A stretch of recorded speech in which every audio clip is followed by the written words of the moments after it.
নমস্কাৰ guys, happy independence day. আমি independence day বুলি আমি মোটামুটি এক জেগালৈ গৈছিলোঁ। জেগাটোৰ নাম হ'ল আপোনাৰ চান্দুপি লেক হোমষ্টে। চ' ৰাইডটো লৈ ভাল লাগিলে, মানে বহুত এক্সপিৰিয়েঞ্চ ৰাইডাৰবোৰ আহিছে, মানে তেওঁলোক কেনেকৈ ৰাইড কৰে, কি কৰে চব দেখাইছে। তেওঁলোকৰ যোনটো গাইডেঞ্চত আমি গৈছিলোঁ, মানে ভাল লাগিল। আপোনালোকে দেখিব পাৰিছে এই চেগুন গছ, এইবোৰ সেইপানে গ'লে মানে আপোনালোকে চেগুন গছবোৰ পাবই। ইমান ধুনীয়া লাগে চেগুন গছৰ মাজে মাজে গ'লে, মানে ইমান ঠাণ্ডা জেগাটো আপোনালোকে। আৰু মেইন মটিভটো আমাৰ যোৱাৰ দেখিব পাৰিছে যে অপাৰেশ্যন সিন্দুৰ। চ' সেইটোত যাওঁতে ভাল লাগিলে, মানুহবোৰক লগ পাই চিনাকি নতুন নতুন মানুহ লগ পালোঁ।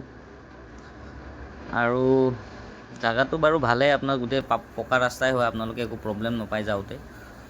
খালি অলপ মেপটো চাই যাব আৰু বাকী ভাল লাগিল ৰাইডটো কৰি। আপোনালোকে এনেকৈ ছাপোৰ্ট কৰি থাকিব, চাই থাকিব মোৰ ব্লগছ। দেখিছে জেগাটো ইমান ধুনীয়া, আৰু আমি কিছুমান গেমছো খেলিছিলোঁ। আৰু আপুনি চাওক চান্দুপি জেগাটো। Thank U.